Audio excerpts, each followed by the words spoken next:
Is Trae Young closer to landing in Miami? Bleacher Report thinks so, as they produced the top 10 trade ideas nobody's discussing, and it involves Trae Young landing in Miami for a ridiculous amount. Stick with me. Let me know if you guys think this is the craziest trade you've ever heard of. So, Trae Young to Miami, is it closer to happening than we think? Well, Bleacher Report, like I said, produced an article just yesterday on May 26th, written by Andy Bailey, where he suggests the top 10 potential trades nobody's really giving a lot of credit for, no one really talking about. And for the Miami Heat, the trade they suggested was as follows: Trae Young and Kobe Buffkin for Tyler Hero, Jaime Jaquez Jr., Terry Rozier, a 2028 first round pick swap, and a 2030 first round pick swap.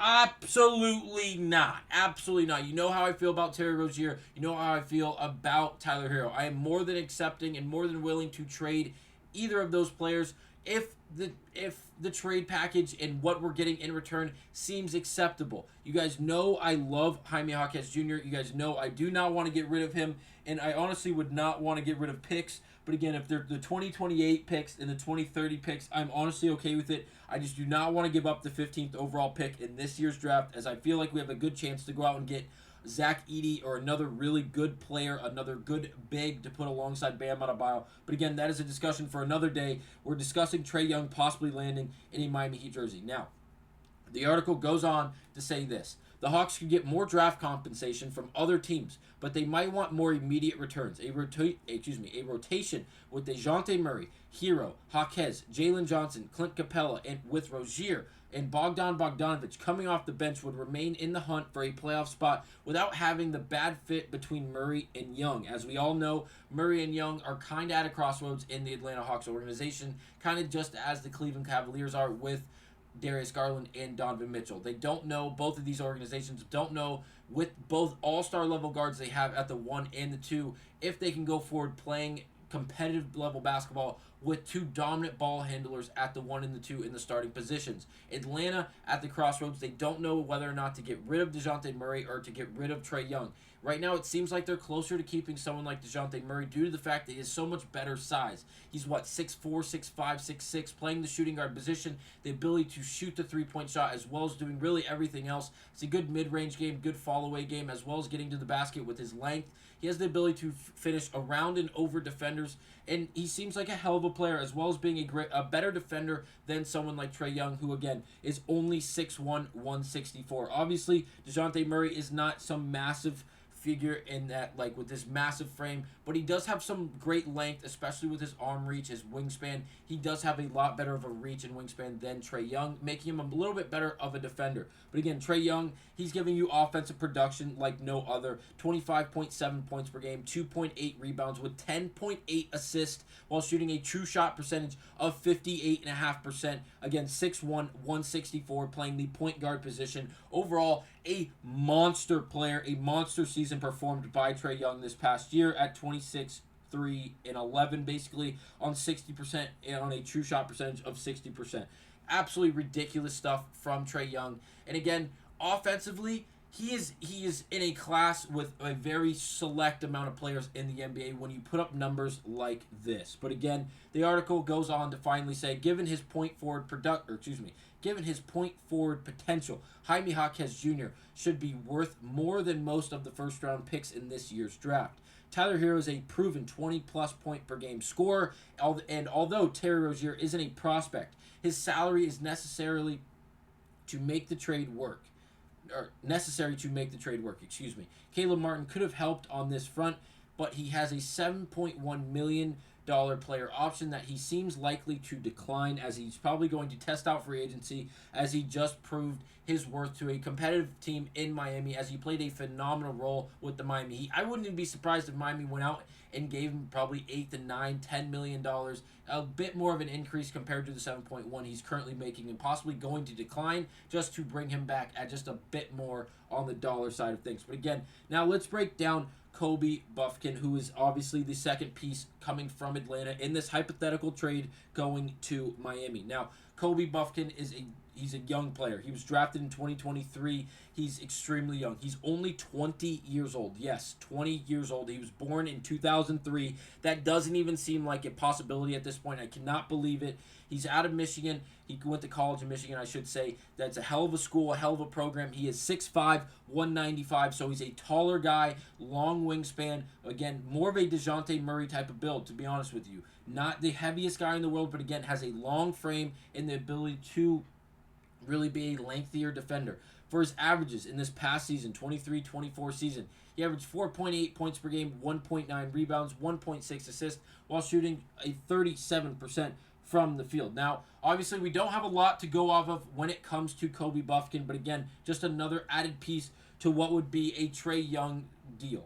That's what we're dealing with. That's who we're trading for in the scenario, as Trae Young makes your offense and your team substantially better. Obviously, on the defensive end, we're going to have a conversation. We're going to have to surround him with a bunch of really good defenders, really good pieces on the defensive end, a lot of length on the defensive end in order to really negate what the inabilities and what Trae Young literally cannot do on the defensive end when it comes down to guarding those high-level point guards or even getting switched on to other forwards or even bigs, because that is going to be an issue when Trae Young is on your team. Now it goes on, as we're going to break down Jaime Jaquez Jr., as you guys know, I love this kid. I do not want to see him traded. He is only 23 years old. He just turned 23 actually in the last month, or 2 months ago, I should say. It's now May. The months are just flying by this year. But again, he is so young. He is so promising. He was drafted literally last year, just like Kobe was in 2023. But again,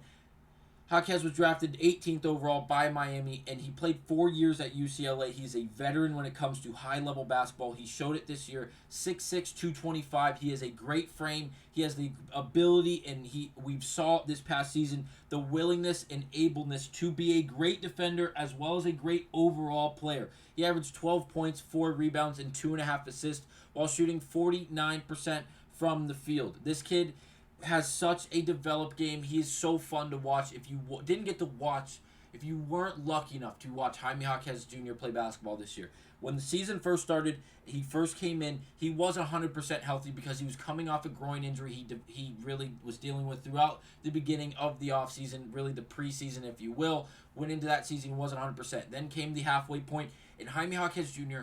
was balling. He was playing such a substantial role. Majority of the reason because he was getting so many minutes. He had to start a lot of the games because of the injuries. We had to Butler, to Rozier, to Tyler Hero, to Duncan Robinson, to Josh Ridge, all these different players that we had injuries dealing with. Jaquez did a great job stepping up, playing the 2, playing the 3, playing the 4 when we even ran a smaller lineup. And there were stretches at times during the season where he was fantastic. I do not want to see him traded unless we're bringing in, like, an arsenal of players. Like, I don't want to see Jaquez traded. He has such a developed game. His footwork is on another level. His game is not three-point based. He doesn't live and die by it. Yes, he does shoot it. Yes, he does shoot and make it sometimes. Yes, he does struggle sometimes in some games. But the game he relies on is his ability to drive to the basket, get fouled, go to the free throw line, get to the mid-range game, take a fall-away jump shot out of the post, get to the mid-range and make a pull-up jump shot.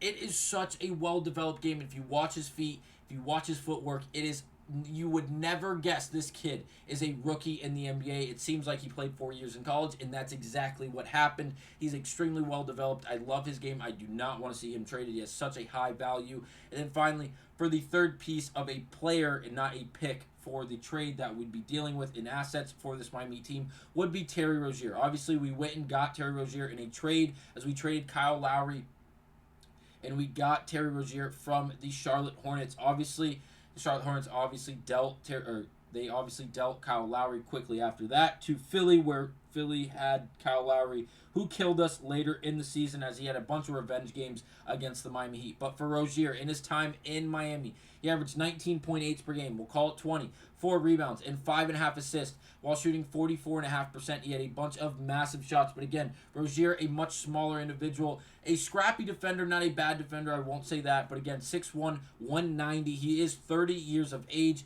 out of Louisville. He was drafted back in 2015. He's a good player. I wouldn't say he's a great player just in the sense that He's not a great defender, but again, he's a great.